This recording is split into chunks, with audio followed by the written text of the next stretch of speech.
Aurélien, bonjour, merci beaucoup de répondre à l'invitation du studio de l'IFTM Top Resa. Avec plaisir. Marieton vient d'annoncer un rachat. Que vous pouvez nous dire un petit peu, nous expliquer quelle est l'ambition stratégique derrière cette nouvelle opération?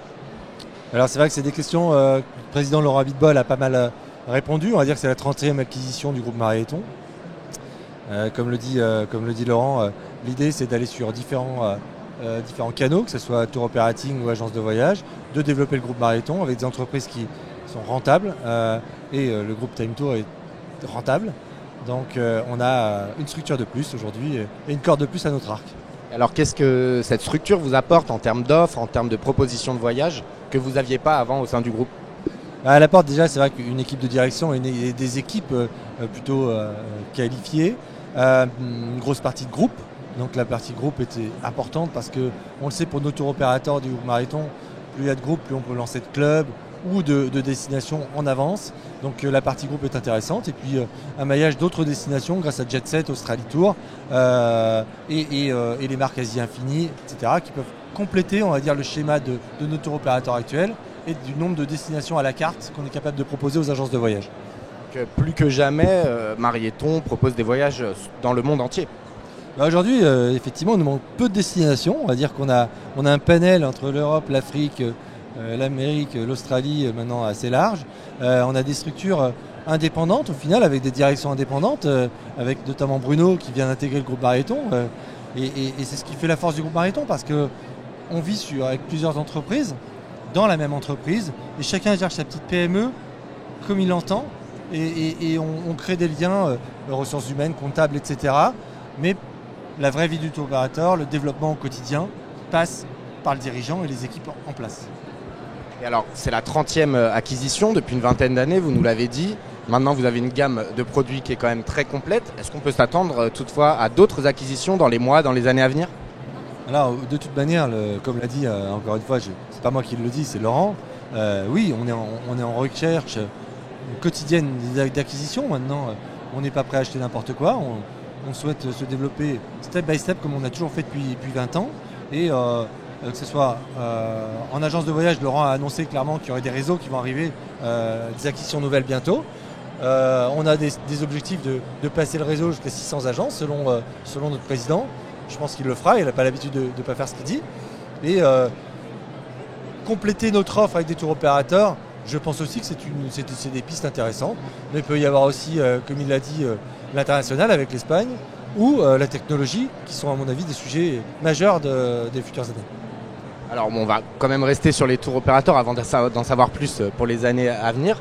Est-ce qu'on peut dresser un pré-bilan, puisque la saison estivale est quasiment terminée, de vos différentes marques? Je pense notamment à Eliade qui fait la Grèce, qui est une des destinations les plus demandées par les Français l'été. Est-ce que vous pouvez nous dire un peu comment se sont passés ces derniers mois? Alors Eliade, on va dire qu'on a réussi le pari parce que c'était pas simple. On a acheté une marque qui était quand même sur une histoire forte. On a réussi, je pense, à retourner la situation. Et aujourd'hui, Eliade a fait une croissance colossale en 2024 grâce à notre outil Travel Explorer qui lui a permis de réaliser des voyages à la carte en Grèce en moins d'une minute. C'était quand même leur défaut, c'est-à-dire la réactivité. Et c'est souvent le défaut des tours opérateurs qui font du à la carte. Donc aujourd'hui, on a une croissance forte chez Eliade avec une destination Grèce qui est hyper tendance, mais le Cap-Vert également et le Mexique. Donc ils surfent sur des destinations super fortes. Côté Voyamar, c'était un petit peu plus compliqué en début d'année parce qu'on a eu l'Égypte, l'effet Égypte-Jordanie qui nous ont pénalisés. Par contre, on a réussi à se diversifier, à trouver d'autres destinations qui ont fait qu'on a complété. Et au final, on va faire de la croissance cette année, y compris chez Voyamar. Quant à Austral Lagon, pareil, on est sur des croissances quasiment à plus de 20%. Donc les voyants sont au vert. Juste un petit point aussi sur une destination qui vous est chère et qui est chère au marché français, c'est la Tunisie.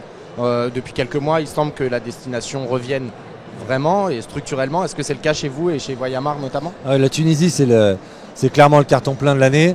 Ce qui est très important à noter aussi sur la Tunisie, c'est que septembre-octobre sont des mois mais colossales. On n'a jamais, même dans les meilleures années de Tunisie, il y a 20 ans, avant les problématiques en Tunisie et dans les pays arabes, on n'a jamais connu des mois aussi forts en termes de départ clients. Donc septembre-octobre, tout est complet en Tunisie. Donc c'est une bonne nouvelle pour vous qui êtes très lié à la Tunisie. Alors c'est une bonne nouvelle, on aimerait vendre un peu plus, mais oui, c'est une bonne nouvelle parce que ça faisait longtemps qu'on n'avait pas des voyants aussi ouverts sur la Tunisie. Vous nous avez évoqué l'outil Travel Explorer que vous avez déployé chez Eliade et chez d'autres marques et chez Voyamar. Je sais que vous le mettez pas mal en avant, là, l'IFTM Top Reza. C'est vraiment un levier de croissance pour toutes vos marques et pour notamment celles qui font du sur-mesure. Oui, c'est non seulement un levier de croissance colossal, clairement ça a permis de remettre Eliade par exemple sur les rails de leur activité. Ça a permis à Voyamar de développer des destinations comme New York, l'Italie, le Portugal, l'Espagne. On réalise quand même, on va faire quasiment 40 millions d'euros cette année. On est parti de zéro. Donc en moins de 12 mois, on va faire 40 millions d'euros. On a des ambitions pour aller jusqu'à 200 millions. C'est illimité. On offre une réactivité sur un devis à la carte jamais vu sur le marché. Oui, les perspectives sont colossales et je pense qu'on n'a même pas encore analysé toutes les perspectives parce que l'intelligence artificielle est en train d'arriver dans l'outil. Les différents modules vont arriver, que ce soit des circuits, croisières et autres, et on n'est qu'aux prémices de l'outil, donc c'est exceptionnel et puis ça nous permet d'uniformiser nos process dans nos tour opérateurs, donc que du bonheur. Avec l'objectif sans doute de déployer cet outil sur vos différentes marques par la suite. On a déjà déployé sur 2 tour opérateurs, l'idée c'est de déployer chez Austral Lagon dans l'année 2025, et puis après pourquoi pas sur la dernière acquisition, mais on n'a pas encore réfléchi à ça, mais on veut apporter au marché une lisibilité de nos outils, une clarté dans l'offre de nos tour opérateurs, mais en gardant cette différenciation à chaque fois. Merci beaucoup Aurélien et bon salon. Merci beaucoup, au revoir.